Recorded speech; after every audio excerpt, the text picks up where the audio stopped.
to succeed, to expand beyond your horizons. If you want to be free, then you must learn to master yourself, your thoughts, feelings, your body and spirit. Master your subjective consciousness. Every action has an opposite and equal reaction. The world outside of yourself is ruled by those who are not ruled by their base instincts. Young man, go forth into the world after this. Meditate, contemplate, then plan and execute an action towards success. Take a risk, break the rules, and be disciplined within self.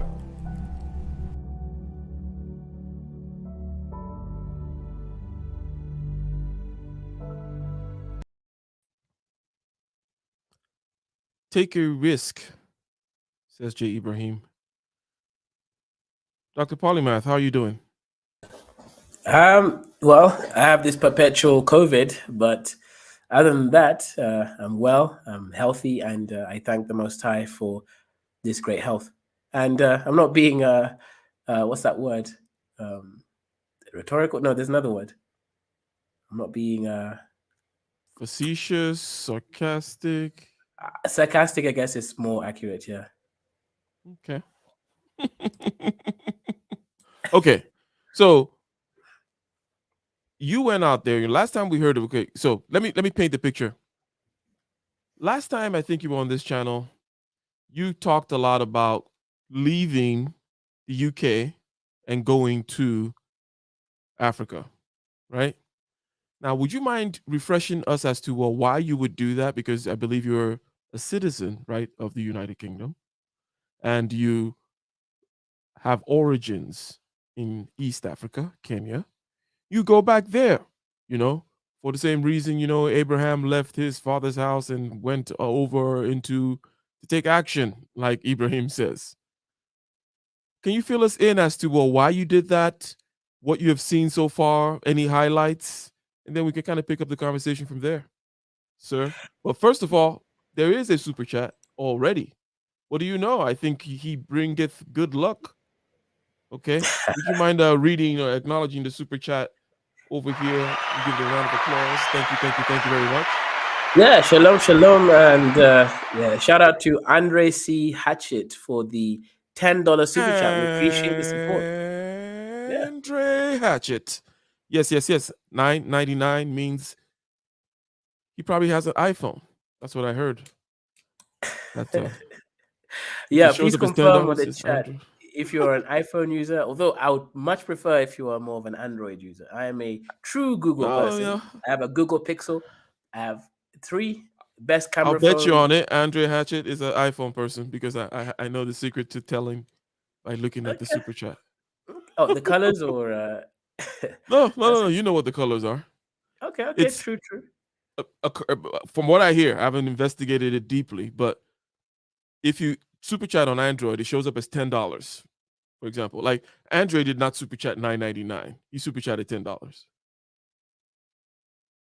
But on an iPhone, it shows up as $9.99.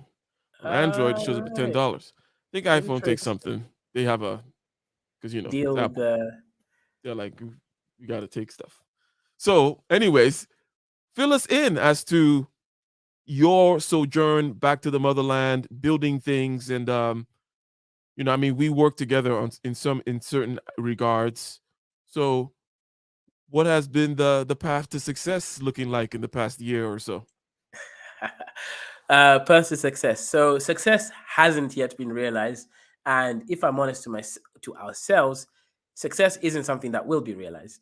It's a perpetual motion towards infinity. I mean, that's what the perpetual motion drive is something that continues forever. So success won't be realized, but the path to success, we can definitely see where we are succeeding and when we are failing, right? That's different from succeeding. Mm-hmm. So what's been happening, and you asked me earlier 2 questions. Why did I choose to so-called leave United Kingdom when I have so-called citizenship or otherwise to go to a country that many regard as low in, actually it's a An middle income asshole. country now. We can't say that word here. Maybe Trump will put a strike on this channel for using his words. Copyright strike for saying S whole countries, right? Right. So to answer the question clearly is this. In the UK, if you're an average person, you're going to be doing much better. Let's say you are someone who's a cleaner, you work within a so-called um, nursing in this industry, or any sort of average field, teacher, etc, security man, whatever it is, you actually do quite well in the UK. You can earn something like $3,000 a month, which for those average jobs is fine. However, when you have a PhD, you spent years and years gaining some excellent skills in logic, reasoning, understanding, science. It's not worth the pay, because you're going to only get paid maybe $4,000 a month with that level of skill. So the point here is you leave the UK, because UK is a sort of like a safety net. It's good for the masses, but terrible for the individual who has amassed skills. So then you leave the UK, you go to a country which has skills that you may have, that they don't have, and then you try to cultivate it. You try to cultivate them. And in the process, you become a monopoly within that region, and you seek success. Okay, so you're basically you're taking advantage of differences in the economy, differences in the conditions on the ground. So you go taking your skills from the Western world, if you will. You go somewhere where there's arbitrage, or whatever that word is. Oh, those or maybe I should say something. There's a different STI or on the PT7. Well, that's an inside joke there, ladies and gentlemen. But yeah, so you're going for growth, you're going for monopoly, you're using the engines of globalization, spreading out. In other words, copying. You go somewhere that doesn't have any typewriters yet, and you start making typewriters, build a typewriter factory, even though typewriters is not a new, or typewriter. The typewriter is not a new technology. Okay, so that's your reason, right? Your reason is to go there and take advantage of that. Now, what kind of challenges does one face when one goes into the wilderness, goes into this place where there's a lot of opportunity? It's like frontier territory, a lot of opportunity, but it's riddled with harm, with danger. Maybe the laws aren't so strong, or what are the things you face when you leave the safety net and you go out there into the wilderness? Yeah, you know what? I think logic is the main thing I want to bring up here, is that in the West, we have some, systems that are standardized. They work and operate in a way that we can sort of predict certain outcomes. At least some of them are predictable. Such as, if you pay for a business license, you will get it, and you will get it within the time frame that you've been told when you're applying. If you pay for expedited service, you will get it in 2 weeks. If you don't, you'll get it in 3 months. But you will get it in 3 months. And if you don't, you can make a complaint, and statistically, you will get it. However, when you're dealing with frontier stuff, you won't get the business license in 3 months, even if they tell you that. What they'll do, especially, is they will wage you and look at you. Okay, so you are someone who doesn't have an ID. You need an ID. They'll make you pay that $200 when it's supposed to be free, in order for you to get that ID. They'll slow it down. They'll make sure that you don't get your business license on time, and that will cause you more issues. And then they'll come for you if you operate without a business license, and make you pay $500, and you still have to pay the $200 to actually get the business license. So the issue here is, obviously, the logic is consistent. You're dealing with a lot more opportunities, but you're dealing with a lot more pitfalls. It's just basic law of thermodynamics and nature. Every action has an opposite and equal reaction, right? That's Newtonian mechanics. So, if I'm to interpret that easily, is this: there's a lot of opportunity to make money in Africa, but there's also equally as much opportunity to lose it due to you not understanding the landscape. Okay, so and in that landscape thing, what you said, you gave a very good example about payment and getting service, and then paying for expedited service and getting that. So in a previous conversation, I believe on this channel, there was talk about cultures that have bureaucracy, right? And over here in the West, there is a bureaucracy. You expect certain things. You want something faster, you pay for it. There is a process to things, and you generally will get the outcomes that you desire. But there are other places that are based more on nepotism, tribalism. You got to know somebody, or you might call it corruption. So corruption on the one hand, and then bureaucracy on the other hand, and that both of them have their issues. Neither is perfect. But the more is that more or less that one of the challenges that you'll face when you go out there into the world of the frontier, where there's a lot of opportunity and a lot of chaos. There is the culture of what you may say corruption, the culture of nepotism, tribalism. You got to know somebody in order to get it faster, not just pay an expedited fee.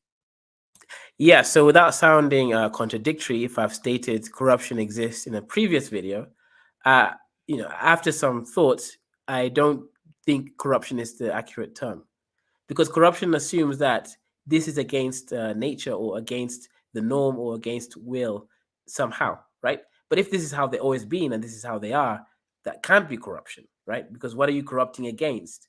Maybe some abstraction, but that abstraction isn't eternal, right? You can't say that this is how things should be. You could say that this is how things are right now based on the system that we operate within. But that's what, anyway, I don't want to just, for the lack of being called contradictory, I want to say that there is no such thing as corruption, right? Unless you're talking about a specific community that has then changed its ways and has corrupted. For example, if America says in the Hold on, amendments. Dr. Polymath. Let me perhaps I'm saving you here, lest you go too far. Rather than overstate your point by saying things like there is no such thing as corruption, all you're basically saying is that thing whereby a community is more what you may call tribalistic, nepotistic, to the degree to which just have negative connotations, whatever, right? But it's just descriptive here, right? To the degree to which they have that, we don't call that corruption. So let's not talk about the corruption in and of itself, but we're just saying that that is not corruption, right? Yeah, that's just the rules of the cultural landscape that you're dealing with. You're dealing with a tribe or community that is nepotistic, right? So if I get a job, and the thing is, we are all nepotistic. The difference in the West is that we have a slightly, different separation level.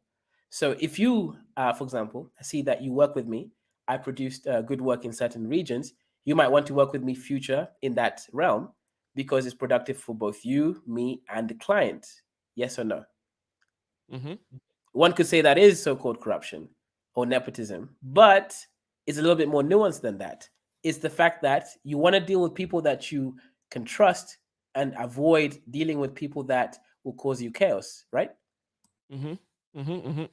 So And over here, yeah, I mean, one might even bring up the marketplace at this point as a kind of a sorting mechanism that gets to decide, right? right. And its decisions also have a value structure that perhaps that are reflected in the value structure. Chicken or egg doesn't really matter, but the marketplace has an ethos in and of itself, right? And it too is a kind of a sorting mechanism for deciding who gets what and how things, how the goods flow, if you will. But anyway, sorry, go ahead. Right, exactly, right. It's all dependent. Now, I guess what you could argue against corruption or so-called corruption or nepotism in Africa is it working for the people or not? I guess that's where you can sort of have issues with the system. Is it gonna work for you? Because you say, hey, I'm going into the frontier. This is where the great opportunity is. There's a lot of heat over here. Heat comes with chaos, but if I can channel the heat, funnel it, put it into nice little boilers and put some steam in some directed action with good efficiency, maybe I'll get a good engine going here and make me some money. So what has the journey been so far?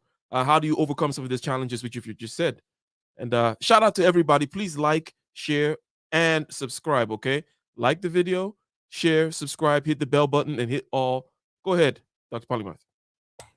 Right, yeah. So, immediately as I got here, I got scammed by a landlord who promised me that the house has a fiber optic internet connection. Upon paying for the utilities in terms of bills and rent and deposit, I call the internet company and they say, no, the connection's not ready for 3 to 6 months. And of course, they don't give the money back. The argument is, well, you prevented someone else from buying this house. So basically, you can't get it. Now, this is sort of the thing that you learn over here. You cannot go with the whole ideology from the West where you buy something online. Let's say I've never actually visited a house prior to paying for it in the UK. Every time I rented a house, I just found it online. It was proximity to the university. I assume it's going to be a certain level of quality, and I just paid for the deposit and rent. And I literally arrived 2 days or 1 day before the term started. That is fine. I mean, people think I'm crazy there too, because what if I don't like the house? But I'm okay with all of that as long as there's no mold and it's close. I'm okay, right? And the size is, I can see from the picture. Over here, you can't do that. If you go thinking that you can pay someone online for a property that you haven't seen, you're going to get scammed. That property doesn't exist, especially at the price that you're seeing at. Here, there's a saying that cheap is expensive.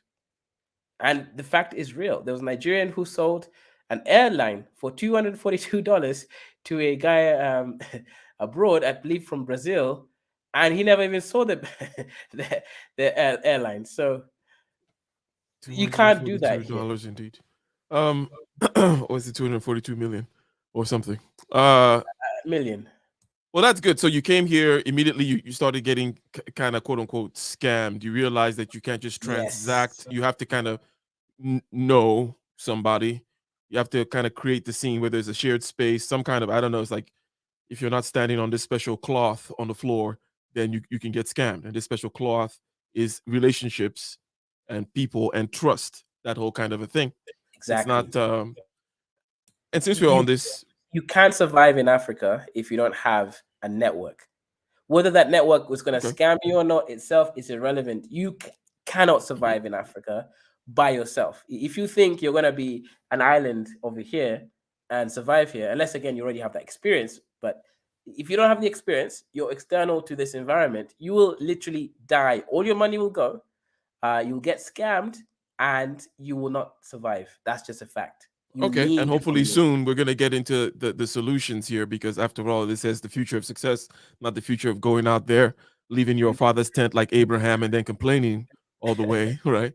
It's the future of, maybe how you begin to see some, again, you say success has not been achieved, but we're talking about direction. We're talking about trajectory. We're talking about, anyways. So it's a local, we're taking the local derivative here, right? Isn't that what we're doing? Now, positioning ourselves. Can you read what Mr. Riley M says? Okay. To be comfortable is human nature. So he's kind of putting a basis of path of least resistance, comfortability. That's kind of like our nature, right? And if putting those around us we trust are comfortable, but basically what I see here is, what is this? Is it the default nature to be corrupt? Let me say this, and then you can say what you wish. Polymath. During the period when the Church of Latter-day Saints came to be, like the Mormons, the period of Joseph Smith, there were many rival kind of contending, shall we say, religions, okay, that vied for position. Same thing with, let's say, Scientology, right? There are other religions that were also kind of like, vying for top dog in that spot, but then Scientology got it. The point is this: human beings have random sets of rules. In other words, human groups have these random sets of rules. And there's something that can be said about whom wins the race in terms of these rules, similar to what is said about evolution, right? It's almost like the survival of the fittest. So, on the one hand, we're saying certain societies are nepotistic, they're tribalistic. It's about you and me and your brother. It's about you, me, your brother, and our cousin. Certain societies are that way. Those are their rules. And then there's another society over here with another set of rules, just like Joseph Smith had his rules and the Seventh-day Adventists had their rules. And it just plays out evolutionarily such that for some reason, for many reasons, bumping up against the environment, somebody wins. Some set of rules wins, right? The kosher rules win. And then later on, we look backwards and we say, oh, it's one because, you see, this is why they had the rules. They had the rules because if you eat shellfish, it's like, no, it's like These rules are probably more based on separating yourself, more based on, hey, if you're in our tribe, you can't even eat if you separate from us. That kind of a thing, right? Hence, and then over time, all these other things happen. So basically, maybe I've confused myself and the audience, but I'm saying that we have random sets of rules, and then over time, some win. And which one is corruption versus which one is not is only comes into question when both rules or both sets of rules have to interact. Okay, it's not invalid to talk about how well they mesh with each other. These people whom are more bureaucratic versus the people whom are more nepotistic and tribalistic, right? When they have to come and mesh together, then we start talking about, well, which one is corrupt versus not. But generally speaking, people have random sets of rules, and then they play themselves out in the evolutionary landscape. Anyways, K. Polymath, you have anything to say about what Riley M says? Yeah, so I'm going to make it really, really clear. So, although I'm going to be a little bit, Was that a shot? Was that a shot? You coming for me? You're like, oh, you got it. Okay, that was okay. Go ahead. Go ahead. Go ahead. That was good. That was good. That was a Burgundy, right? Oh, Japanese whiskey. So yeah, so there's a point here. So Riley M, think of it this way: you have a family structure. And a family structure, you're going to prioritize them majority of the time, especially if they're not abusive as such. But 95% of us prioritize our families, right? We would even, let's say, even if our family members were so-called corrupt, they committed some level of crime, we would seek to protect them. And again, family could mean close friends. It's the same thing. People you feel are part of your family. Now, that's corruption in the same sense as well. So if even at the familial level, we still prioritize certain people, especially if there's a sort of, utilitarian aspect to that relationship. Your parent gives you food, wealth, health. So, of course, you're going to value them, and you give your parents the same thing, especially in the future, especially in certain tribes where the kids look after their parents also in the future. So there's a mutual beneficial relationship between that family structure. So it's the same thing when it comes to society. People are going to prioritize those who they feel they can trust, work with, and are going to have their backs. So imagine, Ike gives me a recommendation to work as a construction project manager for building the new highway in Nairobi. What that means is this: Ike's reputation is going to increase for giving me the job. And then also, I'm going to feel grateful to Ike for giving me that job. And the city of Nairobi is going to obviously get a job well done.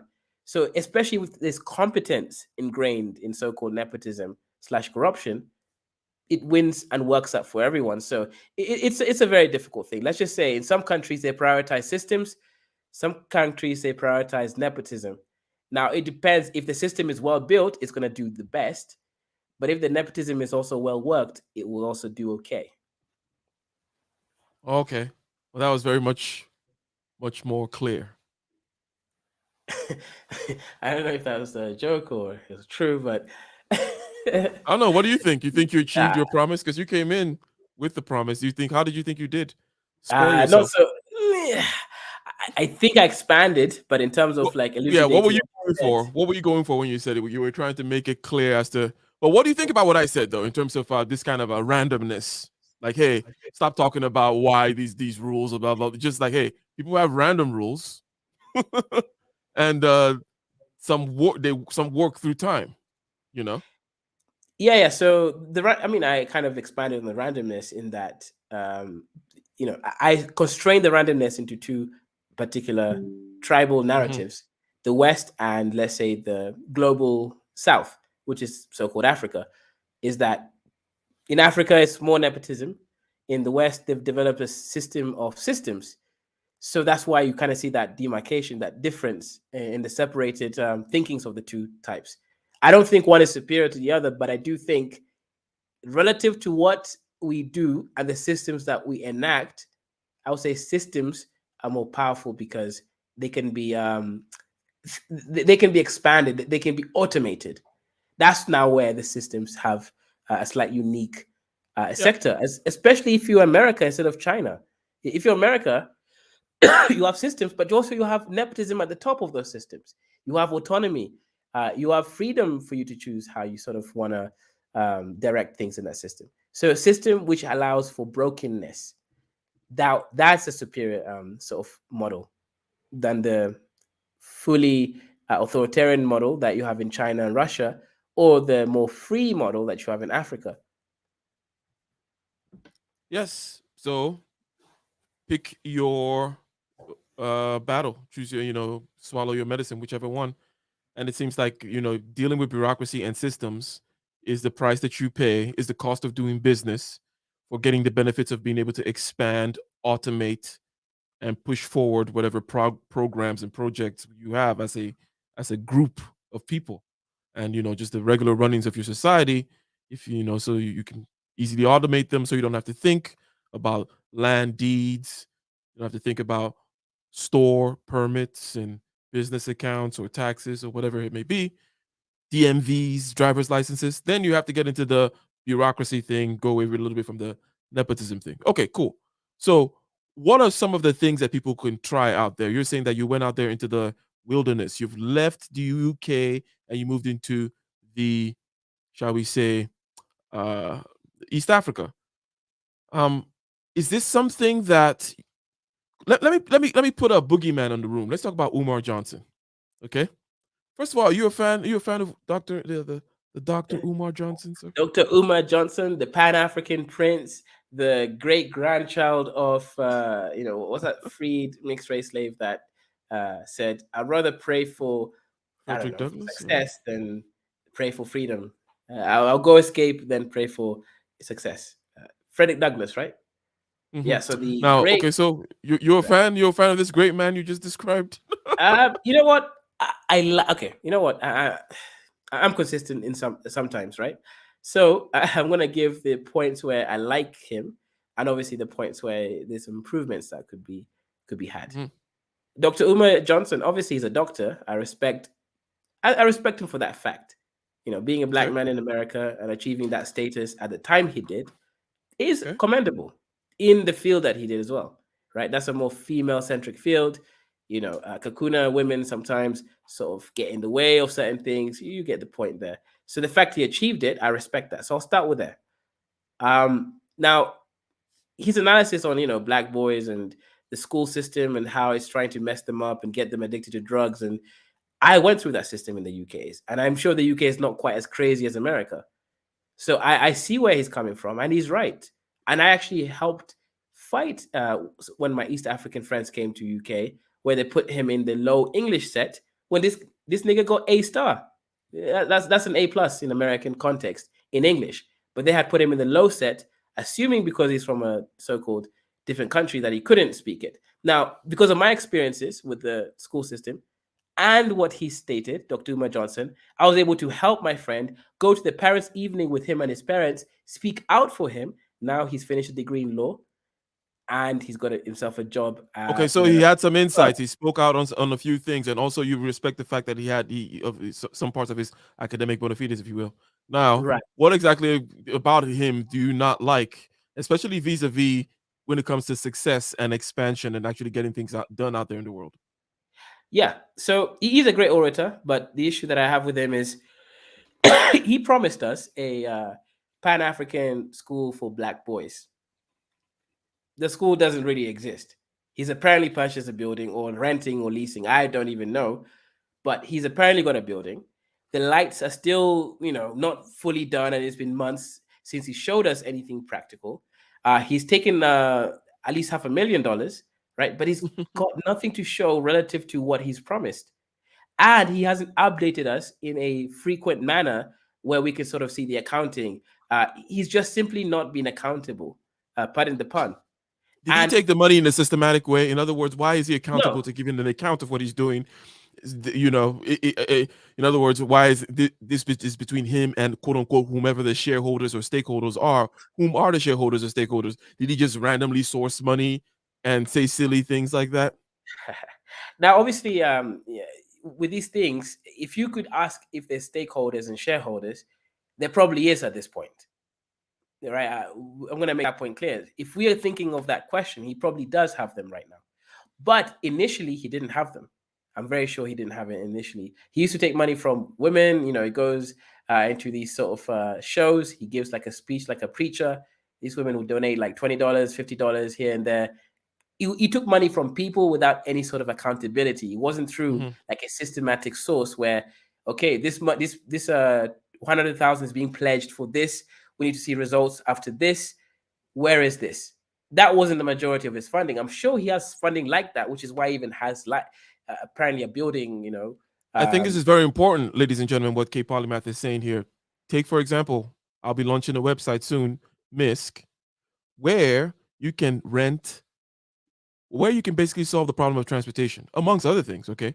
But the idea here about being able to invest in something where you put your money up front and all the stipulations and the requirements are clearly stated as to what you're getting out of it on the other end.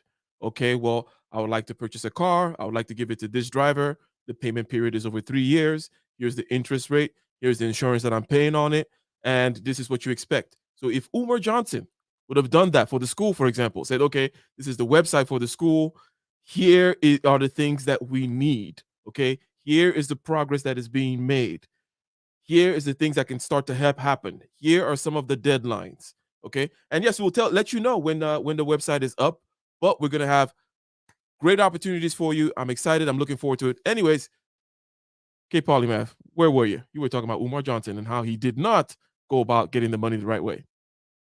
Yeah, and you know what? Like, I don't want to come for the brother too much because I'm not gay, but no, pun intended. Um, Not too the much, main right? issue, Not too much. not Maybe a too little much. bit. You know what? You took that was good. Okay, I'm gonna put my hands up for you there. Um, anyways, that was really good. So I don't want to get at the brother too much, right? Because this is not a Dr. Umar Johnson thing. This is a brother thing in general. All of our institutions that were doing well, like um, Marcus Garvey situation, didn't pay some taxes, etc. All our organizations that were taken down were mostly, again, most of them at least, were taken down due to inadequacies of accountability. That's actually a powerful statement. If you're accountable, they can't take you down on lack of accountability. If you could track the money, especially if you're taking it from people, right? You cannot allow yourself to be in a situation. Same thing with Brother Polite. Brother Polite's reputation, which is probably why many people are not supporting him today with things that are going on, is because he apparently sold objects that didn't come on time, didn't apologize. Some people never even got their products, didn't get the money back. And that's the narrative, whether it's true or not, again, allegedly, but that's what the narrative is for the people that legitimately bought products from him. So if you have something issue in your business pipeline model, tell the people the facts. We could not get this to you on time. We are very sorry. We will do the best to get you back your money within XYZ. Or if you're willing to wait with us another 2 months, etc., we'll get you your product as best as we can. And if we cannot, we will get your money back. Give us a Okay, chance. so here comes Umar Johnson, Brother Polite, and others kind of playing a kind of a weird nepotistic game in an arena where things should be more bureaucratic, clear, and systematic. And as a result, they're ineffective. And one could say X, Y, or Z about their character, but what we can say for sure is that they're ineffective as far as the goals that they wish to achieve. Right now, any of these have you because it dovetails with the issues in Africa. You said, okay, frontiers land, lots of opportunities to harness the heat, as I said before, to systematize something, get something going. What have you? What are some opportunities again that are out there, or what have you tried, and what's some of the challenges you have seen? Anything from because, for example, I was saying, hey, MISC, Master Your Subjective Consciousness. That's the name of the website. For example, you want to hire people, you want to get people to do work for you, whether it be accounting work or engineering work, drafting work, architectural work, but you want to pay outside the United States type money, well, you can get connected there, for Yeah. example, Can you right? give more? Can you make that more sort of, you know, can you translate what you just said and make it accessible to a common man? Hey, you just started a LLC because you're gonna start some you just joined some multi-level marketing businesses, okay? Or you started an LLC because you just bought some property and maybe you're thinking about renting it out. Or you just started the LLC because you have a side hustle, which is a training business. Or it's not even an LLC, it's a DBA, okay? You're starting to get some success and now you need help with, let's say, an accountant. Or maybe you need another trainer. Or maybe you need to train somebody to do something that you do. You're starting to win government contracts. These government contracts are out there. People are saying, hey, we need more of your training services. And you're like, hey, I need help. I need employees. What I can do, or what you can do, is you can go to MISC and you could get connected with a source of labor, a source of employees, which you can, your dollar goes very far, right? When you're hiring people from Ghana, Kenya, Nairobi is in Kenya, right? And also Ethiopia and places like that all over the world. Okay. So that is a concrete example in which you can take advantage of the global market out there. And in a systematic way, for example, right? Talking about systems. So there's a system that can help you tap into that kind of a market. Is there anything similar to that or anything else that you're out there working on? Yeah. I mean, there's many different similar stuff. I mean, obviously there is the recruitment company that we're working on, whereby basically we're going to be competing with Turing. And the interesting thing is, we ideated the company way before Turing came about. And to everybody who doesn't know what Turing is a company. We're doing free advertisement here, but Turing is a company that basically connects people from around the world to American Silicon Valley companies, so tech companies, and basically pays them American value money for working abroad anywhere. So if, let's say, anyone on this platform has tech skills, apply through companies like Turing, you can go live your life dream in Africa, where rent is a third, less than a third of what you pay, right? For example, again, it depends if you know the people on ground. That means you have to contact Ike in countries that we mentioned: Ghana, Kenya, Uganda, Ethiopia, etc. They can get you obviously connected with people that can get you value for money housing, but is also safe. That's another thing that I'm answering here that you didn't quite ask, but you sort of went into. You can't go around here. Yeah. Go ahead. Just doing things your own way, thinking that you're gonna be fine. You need to Let know me. I'm sorry. Because this conversation is gonna be all over the place. But before I start slipping, let's address the super chats. Okay, is that fair? Fair enough. Because I Yeah, think I we think have that's good. two. That's great. And also to We have many. encourage others to continue to super chat. And also don't forget, like, share, subscribe, hit the bell button, hit all, like, subscribe, bell button, all. Ladies and gentlemen, thank you very much. Blind guy, his wife, your life, $20. Always representing heavy-handed, at least the 20s. Okay, coming out of Blind Guy, his wife, their life. Salute and much love to Big Ike, Big Daddy Ike, with a sweet little one. Yes, indeed, you are correct, and much appreciation. We got Gail in the building with $5. These are Android users. There's no comment, no question, just pure love. TLA, the lead attorney. Shout out. Okay, cool. So we were talking about how you're going to go out there in a world where there is not a lot of systematic way of operating in the economy. We say you need networks in order to do that. And in these networks, now you're trying to create certain systems because this is where the opportunity is. There are no systems. Systems will be needed, okay, given the trajectory of the world. So I need to go out there. I need to create a system. There's a lot of challenges in this. We started giving examples, okay, examples of specific things whereby you can do it correctly. You don't do it the Umar Johnson way. You can do it the right way. I talked about getting people to do your work for you. Is that simple enough? I think that everybody should be doing it. I think everybody should be having like a personal assistant, somebody that you hire from India that does some basic research, some basic your Excel work, your spreadsheet work, collate this data, do certain kinds of things. It could be accounting, whatever it may be. Go out there and globalize or die. Okay, that is the question. Now, when in a granular fashion, okay, what are some of the challenges that you meet when you try to build these systems in a place where people perhaps are not used to it, where people are gonna not look at the big picture, where people are gonna maybe scam you outright, right? You already said that the first time when you showed up, you got scammed. So where do you find these people? I was listening to O'Shea Kanganda channel, and he was talking about finding Joanita, and so far she's been a great manager. And he had some insights about staying behind and making sure that having a system of building a system of people that are local and that can keep this machine going for you. What kind of experience have you had with that in that regard? Right. Yeah, that's a great question. So, yeah, initially, obviously, when I came, I utilized a network to help me find the house that I got scammed from. But what I noticed initially is culture shock. And the culture shock in this context is people in Africa are more FE centric. So, what is FE? And bear with me. This is relevant to answering the question.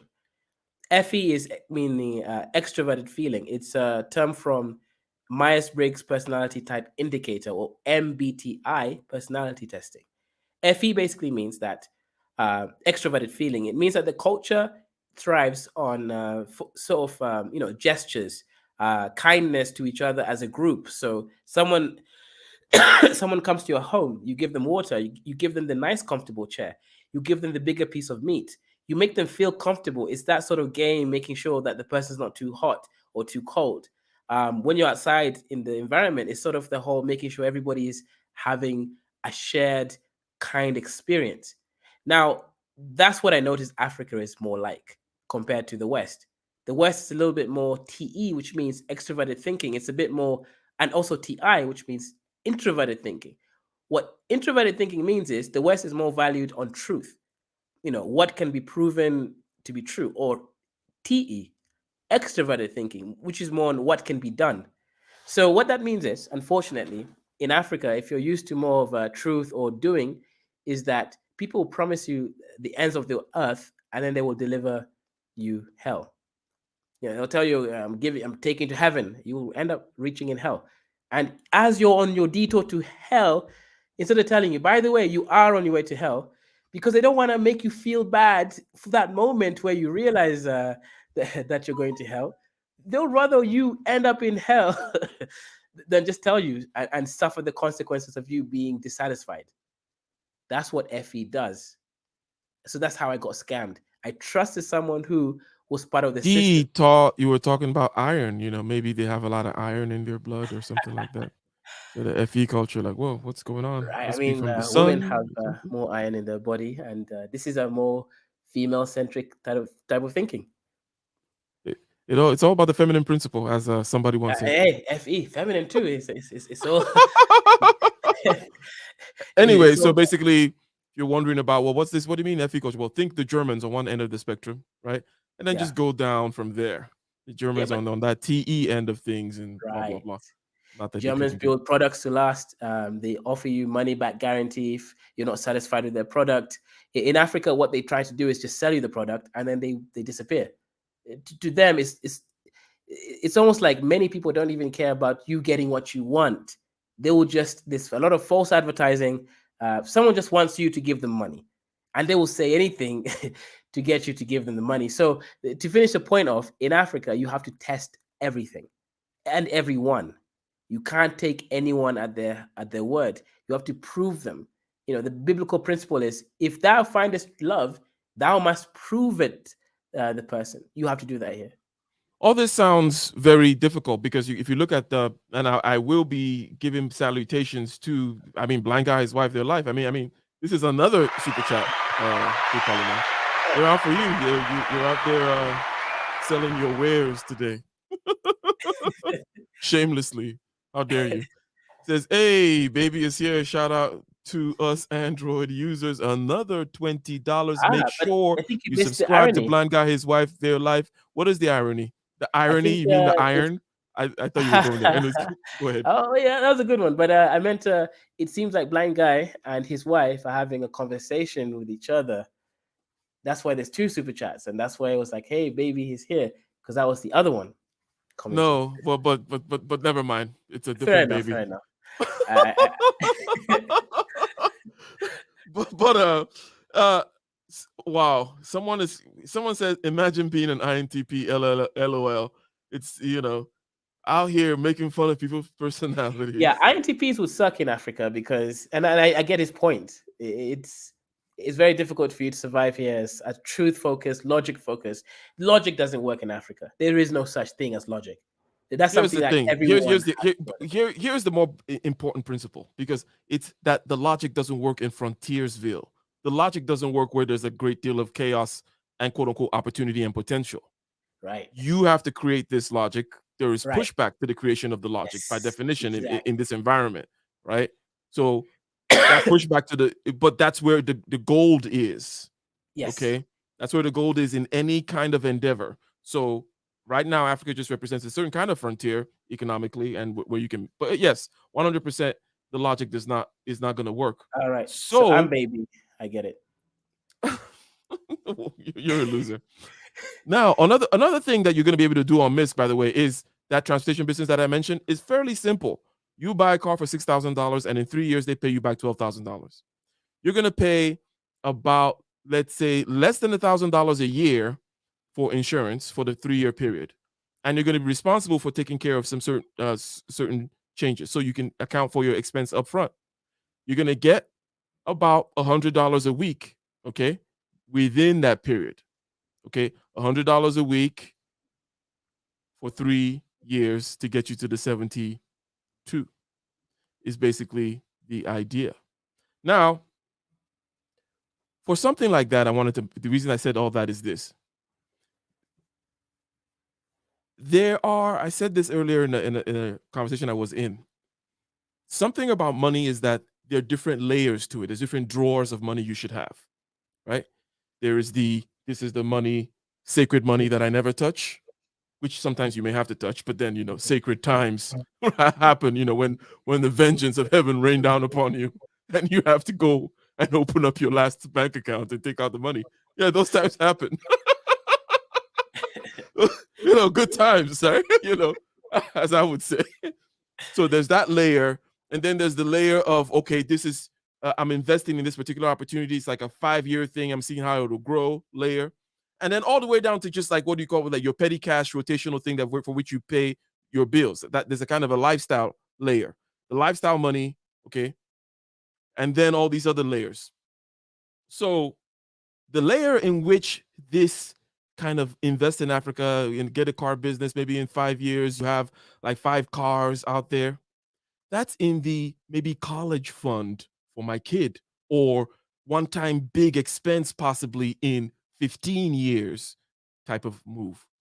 Am I make myself clear? Can I get a 1 in the chat? Basically, I'm trying to set the stage as to what exactly, in what bucket, in what layer, in what drawer is this kind of investment? Well, you're talking about like, hey, baby just arrived, apropos to the super chat, right? Baby just arrived. How can I get them a solid college fund in 18 years? That is the type of money we're talking about, whereby you're taking $6,000 now, you're flipping it to $12,000 in 3 years, and possibly in that 3 year, by the end of that 3 year period, you've saved up another $6,000 or $12,000. You triple the car. You can easily calculate that if you do make certain moves in 18 years, you have a lot of money for that college situation. This is the kind of thing that we're talking about. We're not talking about the money that you're going to use for the grocery store tomorrow. It's not that bucket of money. I don't know. Any reactions to what I just said, Mr. K Polymath? Mr. Huh? So, yeah, when it comes to money, leaving your money in the bank is a bad idea if you have opportunities to invest. So I would say that's the case. If you have the opportunity to invest, there's a community out here, like Ike said about MISC. You have opportunities to invest in countries where you can actually significantly increase your money. If you leave your, let's say, your $3,000 in a bank, At much, it's going to be what, increased by 1.5%. If you leave it at some kind of trust, maybe 4% or something like that, depending on In the United States, you're not getting 1.5%, and then when you account inflation, you actually end up being negative. But anyways, go right, ahead. right, exactly, right. So, so the point here is you're losing money, and in Africa, it's worse. You're losing way more money. So, if you have an opportunity to buy a car for $3,000, sell it for 3 times as much, and basically make twice as much profit, so $6,000 in terms of profit, that's great. In 3 years, I mean, that's a no-brainer. So why The would you go put patience, money okay, in the bank? yeah. So let's get back to the dealing with the issues. There's an aspect of patience which is just in this bucket of money, regardless, right? And then there is the aspect of having to deal with the driver, the trust But you issue. don't. What you do is you pay MISC a management fee, Exactly, so that you exactly. don't have to deal with that stuff. That is the main thing. So, what is the main problem that we've been talking about? We're talking about that problem of nepotism, the problem of the fact that you need to know somebody, the problem of the fact that you need a network. Isn't that Right. what K Polymath said? So, basically, now you have a network of vetted people, and they can find the driver for you, and then you can pay, you can buy the car and get the contract and do those kinds of things. It could be real estate as well. Take, for example, O'Shea and Wodimaya. Wodimaya is somebody that O'Shea watched, saw, got contact with, right? At least some people you could say know O'Shea Okenganda, so you can kind of be like, hey, I'm trying to do this agricultural business thing here. Let me check out O'Shea's situation, Right. right? Same thing here. There is the opportunity on that network level, and then you use, electricity, the internet, connectivity, what we have right now, and also even the blockchain, another level of connectivity and quote unquote True. trustlessness that we can use to reap the benefits of this globalization deal. Okay, because what Riley M said earlier about, hey, you know what, I had this crew in India, they probably stole my idea. You talk about being scammed the first time you show up. This is the cost of doing business in the frontier. Okay, Right. this is the cost of you have to build the fence and then put the security guard in front of it, and then everything is on you. Yeah. And the main thing here in Africa is you don't build a trusted person, you build a trusted network. And if we kind of relate it to a computing network, a network can either be stable or unstable. One node, or rather one person, no matter how good or stable that one person is, cannot go against a whole network. So don't focus on individual people, focus on networks, especially if networks are accountable to each other, because it will be, for example, right now, there's a internet service I use called Zuku. Zuku's been unstable, so I'm going to leave them and join Safaricom. It's more expensive, but hey, they actually work better. So focus on a network, not the individual. Now, earlier you asked about specific things that can be done or have been done. So what I notice here is in Africa, because more people are sort of used to surviving, they haven't kind of reached that Maslowian hierarchy of exploration or renaissance just yet. Some have, but majority haven't. That means there's just so much opportunity. A simple one is this.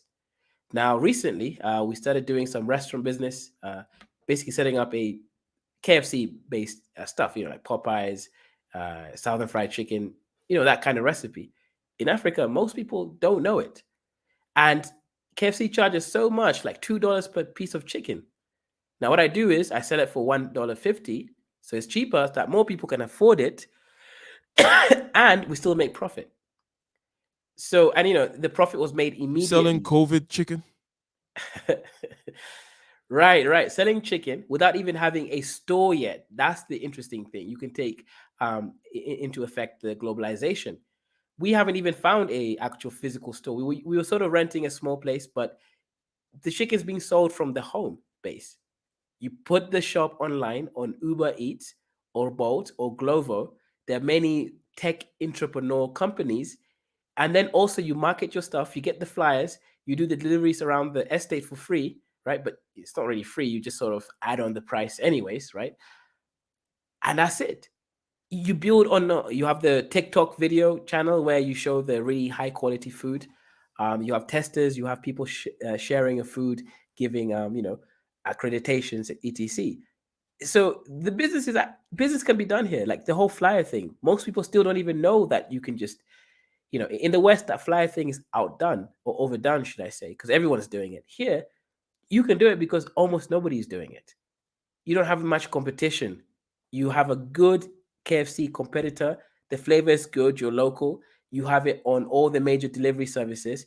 You can actually Okay, make great. You guys have been immediately. talking about things about going out there, getting my hands dirty. I'm not a getting my hands dirty type of guy. I can Yeah, barely, manage. I can barely get by. I can barely keep my life together. Okay, over here. So, but I do have some initiative and some drive, and perhaps I can put some money together. Okay. Now the taxi business, but that one is easy, by the way, in terms of if you have that kind of a time horizon, the patience and the understanding of the kind of business you're in. The other thing I want to say is, how about on the tech side? Okay, because some people, because it's more amenable to, shall we say, communication, easily, and Right. not having to, no eyes on the ground. The thing is in the clouds. You don't have to watch a car or an insurance policy or have a lawyer to enforce this, blah blah blah. That kind. So, can you build these virtual networks in order to work on these big ideas, maybe in the blockchain, to solve some of these bigger problems? Is that a future path to success? And are you participating in any of that? Right. Okay, so that's a very good question. So let's go through uh, the taxi business, right? So right now, the taxi business, the person will pay you a certain amount every week, and every more money they get from that, they keep. It could be triple how much they give you, right? It could Hmm. even be more, Some of them. ideally. The reason why you charge them that set amount is because in Africa, people won't really give you the amount that you tell them to give, right? You can't pay someone a salary and then they give you the rest because they'll steal. That's the reason why, by the way, you're doubling the price of the car. Right. Um, there are a few things about it. Um, the reasons why you're able to reap such benefits out of a high risk environment. But in this situation, when you build the main thing there is the contract, okay, about the cars, and the fact that it turns out that in you pick the right countries. Okay, we're not in any country where the contract is not enforceable, right? And once that contract is enforceable, and basically if they default, you get Hey, your by the car way, back. Go ahead. contract. That's interesting, huh? With traction. Tracking cons. Go ahead, by the way. It's freaking, oh my god. You see You what we know, have? This is what we have to deal with over here. you know, so yeah. Shakespeare over here. Go ahead. Well, I'm no longer Shakespeare. I left that place. Oh I'm wow. now Ola Funzi or whatever, Ola DJ. Um, Mm. anyways, so yeah, you choose a country, and again, where you can sort of know the rules and law. But I say, if you have enough of the money to invest, anyways, pay Misk or someone like Misk for management opportunities. There's no point doing it yourself to save a little bit of that 10% or whatever it is, right? It doesn't make sense. What you want to do is you want to go and pay a management system because you're going to save far more. By doing it yourself, you have to go through the learning curve. You will end up wasting way more money. How much money do you have to pay for, to SCUMA? SCUMA means push, the licensing fee for you to get licensed.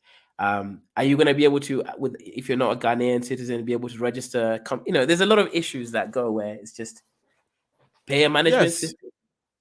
So shout out to Nomad Capitalist. Okay, so now he is a YouTuber and has a company that deals with precisely this issue, the issue of bank accounts out there, residencies and passports. Because the next level, okay, and I think Jay-Z kind of talks about this. You see the evolution of Jay-Z's rap.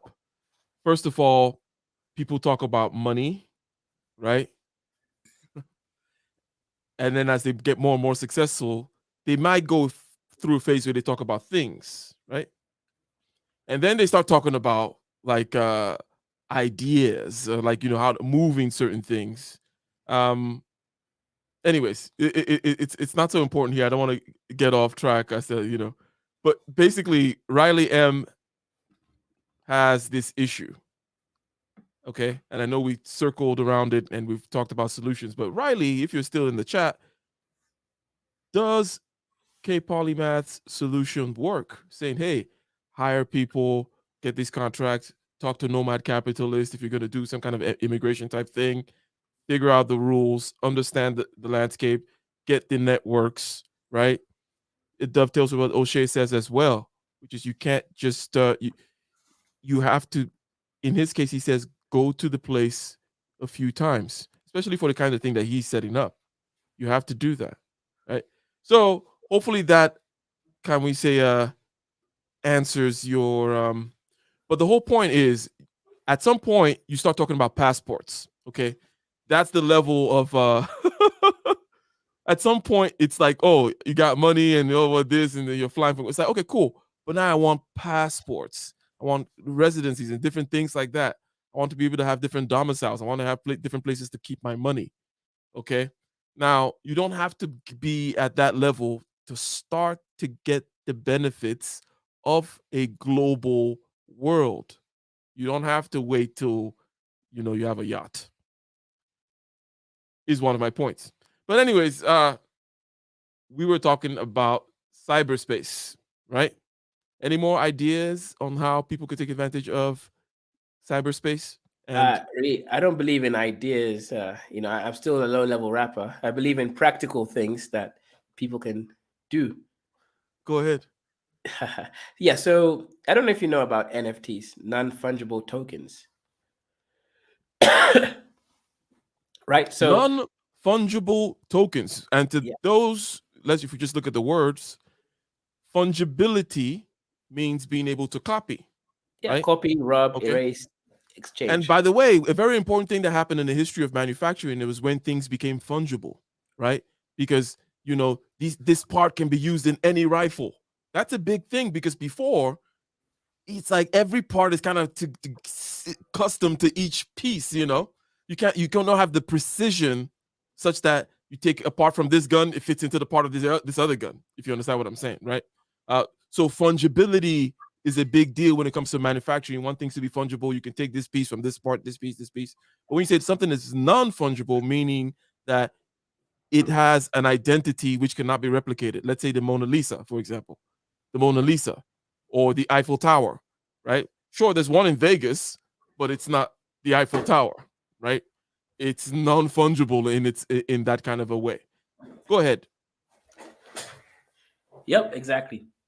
So non-fungible tokens, right? What's a token? What does it mean to be non-fungible? I already expressed what non-fungible means, right? So what is a token? So non-fungible tokens are a component of blockchain. What it basically means in simple terms is it can be applied to many different texts, but let's use digital art as an example. So let's say, right, you want to invest some money and you want to be able to sell art which, at a high rate, and you have a little bit of money, let's say $1,000, and you want to invest that $1,000 in digital art. You can sell this art for $5,000. Highest it's gone for is several million, tens of millions of dollars. Again, that's dependent on luck. But let's assume you can sell it for several $1,000s, right? Some of the really good art. And again, as an art appraiser, you can see if something is interesting or not. So what does this require? This sort of trading is a keen detail for zeitgeist. So for everyone who doesn't know what zeitgeist just means the spirit of the times. If you can capture something, an image, video, GIF, or meme, and be the first one to capture it, then turn that into an NFT. Turning into an NFT is simple. You could just pay a company like Misk. They will go and do it for you, and then they'll give you back the NFT image, and you can upload it onto the websites that you can trade it. However, right now, there is some issues. Right now, the current technology, most people use a network called Ethereum network. That's a blockchain network.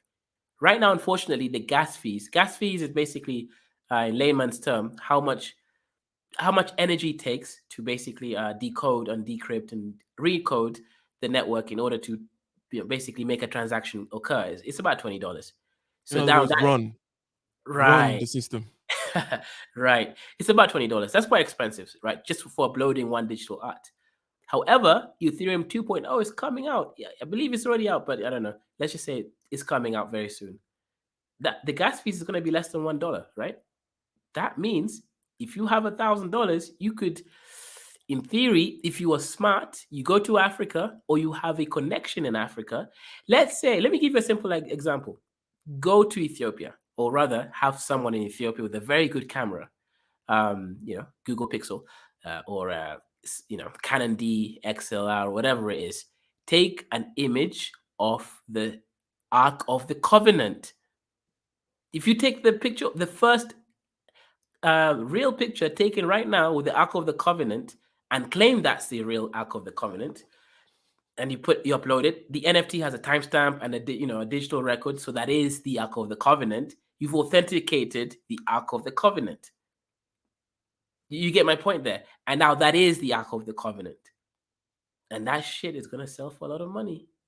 Yeah, but you're just saying that, like, yours might not be the one, because no one else, nothing stops anyone else from taking their own picture, which is a They totally can take it, different but yours was the digital first one. artifact.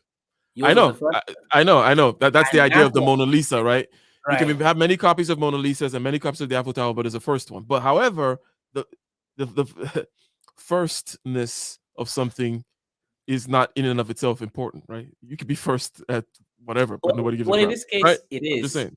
In this case, it is, because in Ethiopia, what basically there's like hundreds of Ark of the Covenant. They claim all of them are real. So really, you just have to be the first one to take it, or one of the first ones, should I say, to take it. Yeah. I hear what you're saying. Right. Okay, so there are And these then you upload opportunities. it. So you find rare art that, especially if it's not being put out there. Right now in Nairobi, there's this matatu culture. Matatus are basically buses. They have this really cool graffiti on them. You go take those arts, you upload them, you do a little bit of warping or changing if you want to, but you go to unique places. You become the first or one of the first to capture certain things and turn that into NFT, sell it on the market, and then put a caption that this is the original one. You're going to make money. That's just a guarantee, especially with the gas fees with Ethereum 2.0 going to be much less than it is right now. I guess you've come a long way from eating walls. Isn't that right, D? I know that's what D is thinking. She's like, isn't this the guy that was eating walls? Why should I listen to him? He's got some of that lead paint in his brains. It's non-fungible cement. Non-fungible cement. Anyways, so this road to success, okay, started a long time ago, including the eating of the walls. And then, you're in the UK, and then you came back to Africa, and then you're dealing with a system whereby you need a network to overcome the nepotism. And there's a lot of opportunity, but there's a lot of chaos. So there's a lot of energy required to build a system. Right. But the system is needed, and the system is advantageous. The system is what is wanted in that situation. The system is Right. why you're there to build it, and then that's what you will benefit from. So building of systems and globalizing. In other words, China is there doing the same thing you're doing. Yes. In other words, and there is a attitude, and maybe you can speak to this sometimes, I believe, that, oh, well, if China is already there, then I don't need anything. It's like, dude, you can, even especially in industries that are, let's say, dominated by some big player, you can take the scraps off the big player for the time being, if your idea is, and you may be satisfied with that. Okay, there's a lot of money, okay, and a lot of opportunity to go around. And also, you can also use that as a launching pad for something else, right? If you don't want to live under the shadow of China, if you must have your own empire too, right? But it's like, hey, just because China is the signal, or maybe it's a late signal, it's not a leading signal, as they say. Yeah. But doesn't mean there's not opportunity still on the ground. You can right beside them. They got a big ship over here. You got a little boat scooping in the gold. So actually, I met a Chinese guy who I became friends, and I helped him sort of, get around in East Africa. And he's opening, or rather has opened, a factory that is manufacturing car radiators. He basically bought like two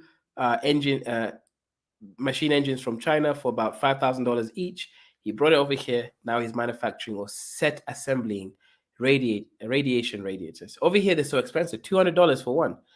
in the ones he's selling are going to be around $100, and he's making them for like $20 or so, including shipping fees. I like those numbers. Right. So he's going to have no competition basically, as long as he can sell them, which I believe he will, because cars over here get used until they stop moving. And overheating is one example of things that, you know, are an How does issue. selling work over there? You said FE culture, culture of extroverted Yeah. feeling, a culture where there's a lot of concern for fairness, might be a shorthand of kind of describing FE. Well, not fairness in the. I guess Right, fairness right. is not a good one because Yeah, well, TI feeling of people, fairness, I think. TI people will run in and be like, "Eh." Feeling of fairness. The feeling of fairness. People who care about the feeling of fairness. How does one do selling in that kind of an environment? Because you have Right. because that's one thing you know, it's my nature to always be like when you say things such as, well, A, B, and C needs to happen.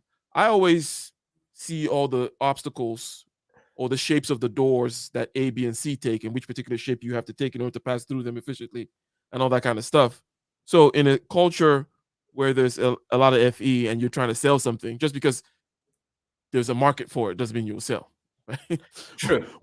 And especially the worst thing that some people say, and I see, it seems like I'm contradicting myself now against something I recently just said, is that oh, it's a huge market. It's like a $15 billion market. All we need is just if we could only get 0.1% of the market, we'll be set.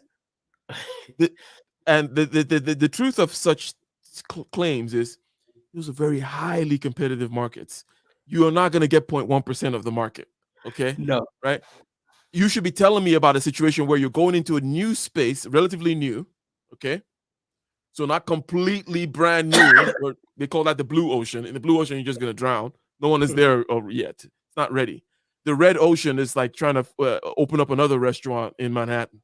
Right. It's like restaurant business, Manhattan, competition. Why are you doing this? Right.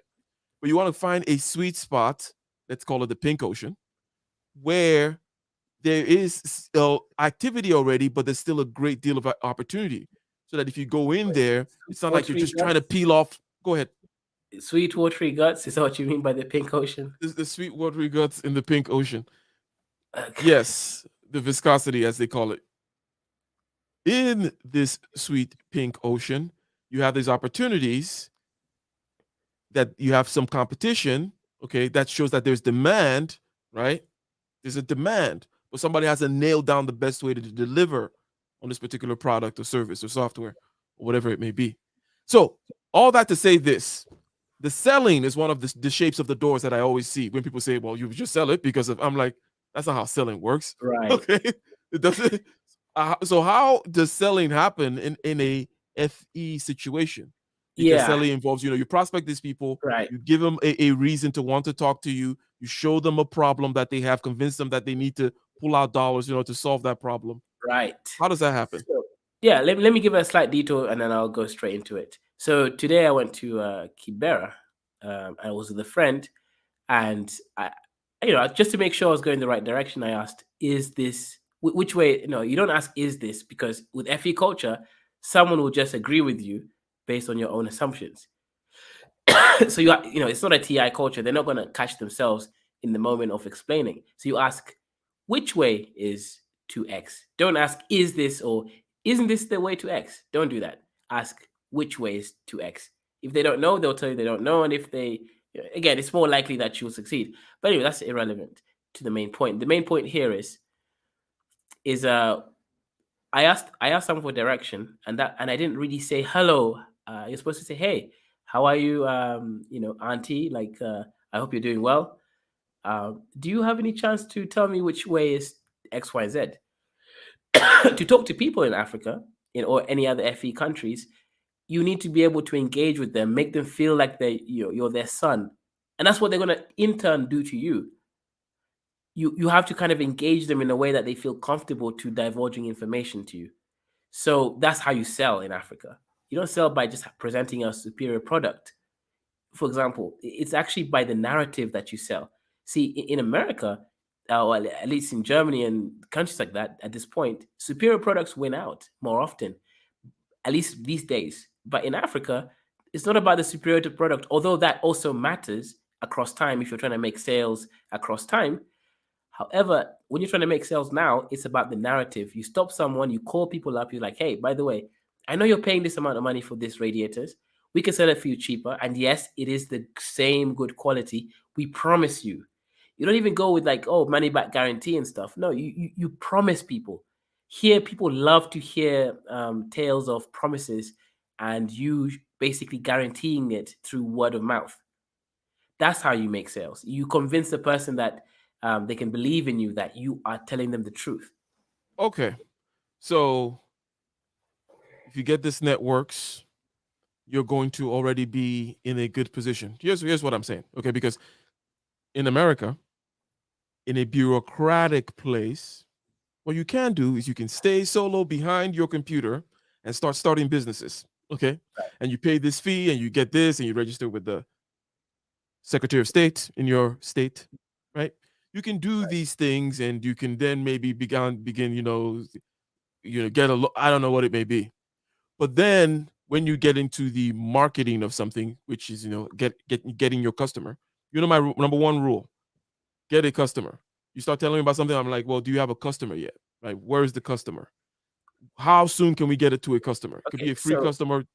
One thing there. So I mentioned about tech and opportunities, for example, setting up a restaurant and doing online deliveries, setting up flyers around the neighborhood, etc. for deliveries, working from TikTok, Instagram, etc. Right?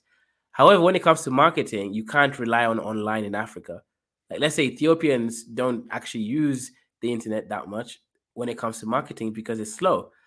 Kenyans maybe a little bit more, Nigerians a lot, but still you can't rely on online alone. Here's where you multi-diversify your marketing strategy. What you do is you actually pay young people $5 a day to go stand in town and get people to be registered. The more people they get registered, they get a commission on top of their salary. Over here again, you pay by commission because you want people to actually work. That's how you get people. People go physically speak to people in town centers or estates, engages with people, and then you tell them about the product, why they should do it. And here again, you want to make them feel like you care about them. This is where the mom and pop shop logic works. Hmm. Hmm.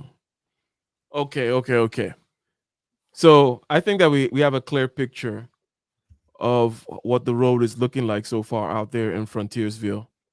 Frontiersville doesn't have to be only Dr. Polymath's sojourn in Africa and the trajectory of his path to success.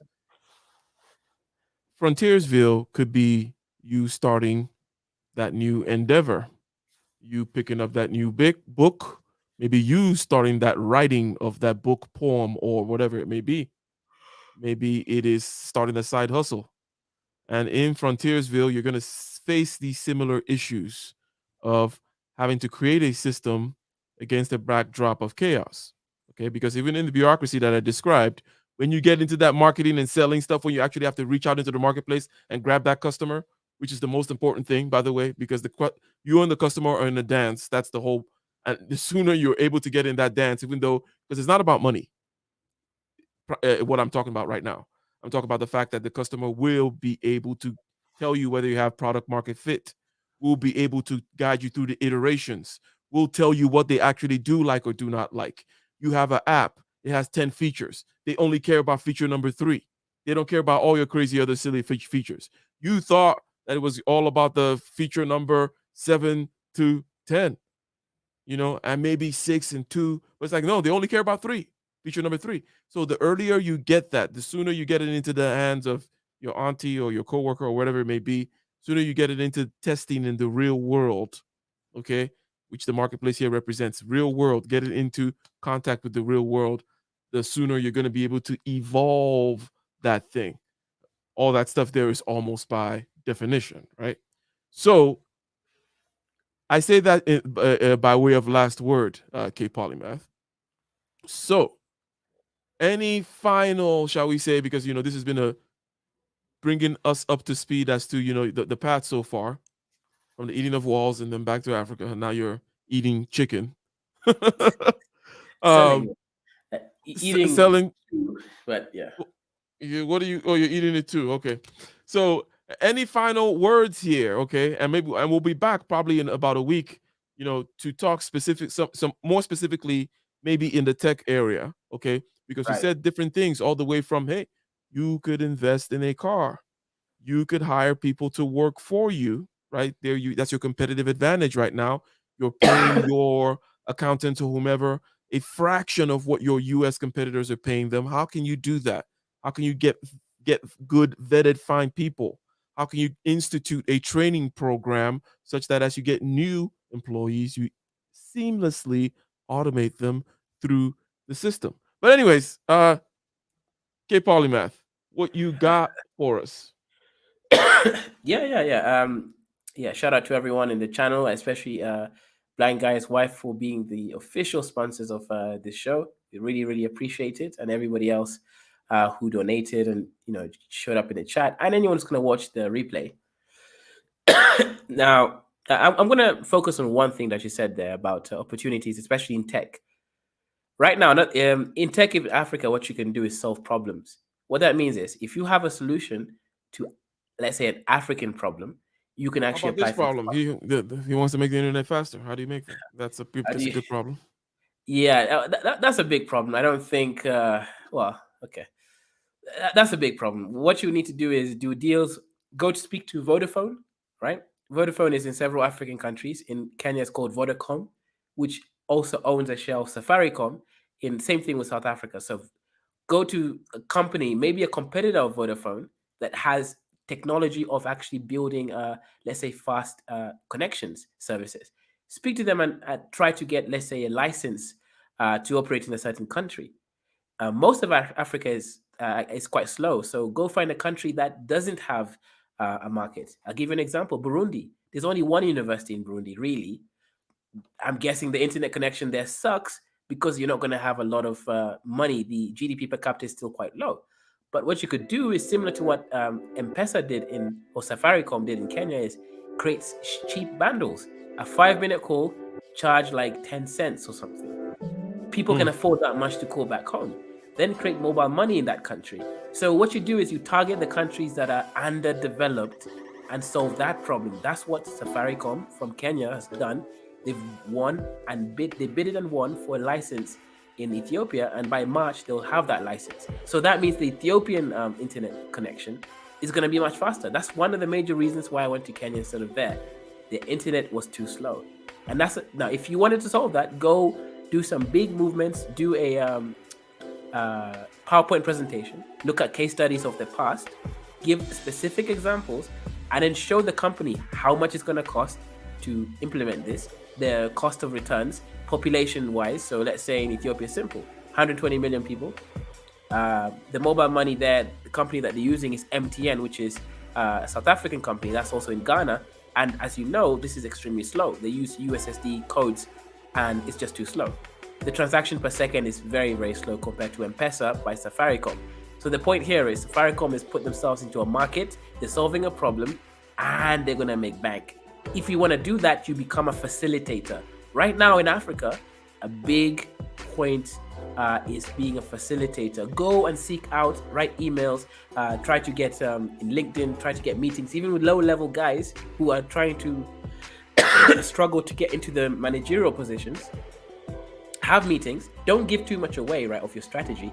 Give them the problem, the synopsis, and try. If you keep doing it, someone who's going to take you seriously, and then you go ahead.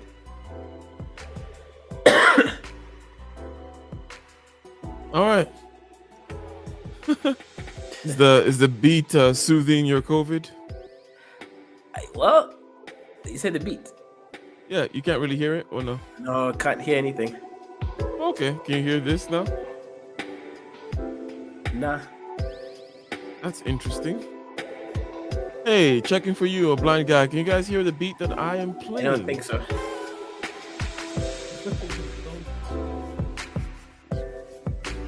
That would be very interesting. Put a one in the chat if you hear the beat.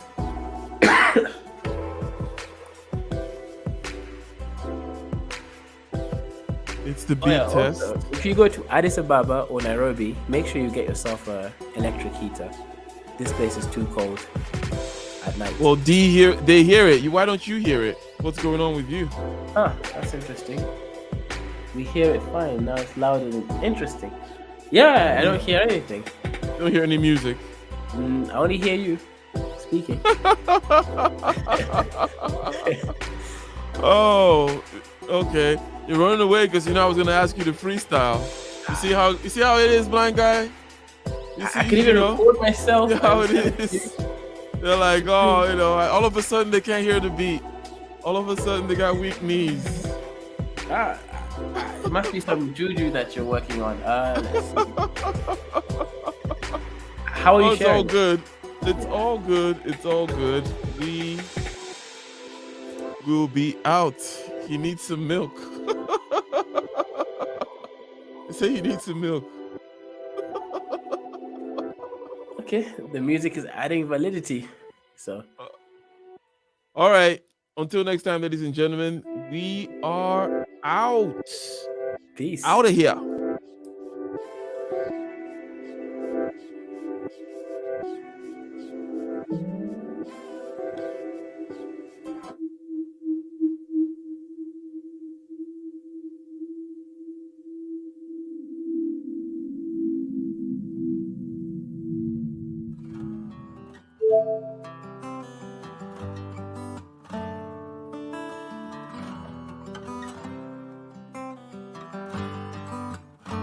In the den of iniquity, vicinity no pretty, calamity if it hit we any moment, what a pity. Tomorrow never certain, what was behind the curtain, the face of evil lurking with the shifty eyes averting. It's not a steady bubble, that either pop or topple, many will fall and stumble, let the dozers gather rubble. From LA to Colorado, Guinea to Burkina Faso, cannon could reach the towers and the troops will storm the castle.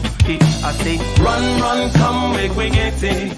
Because the peace that is bestowed upon the meek is overrated. So run, come, make we get it. Calling all your daughters and your sons, we come forget it. I say, run, come, make we get it. Because the peace that is bestowed upon the meek is overrated. Lord, run, come, make we get it. Calling all your daughters and your sons, we come forget it. With the rubble steady rising, and hearts are compromising. Convictions here are stifling, making evil appetizing. The fists are steady forming, and countenance is falling. Defenses are withdrawing, possibilities are falling. In these your circumstances, evil will make advances. Pick up your sword and lances, and be sure to take your stances. Victory is never promised, the battle is upon us. Gather the brave and honest, and the righteous in your corners.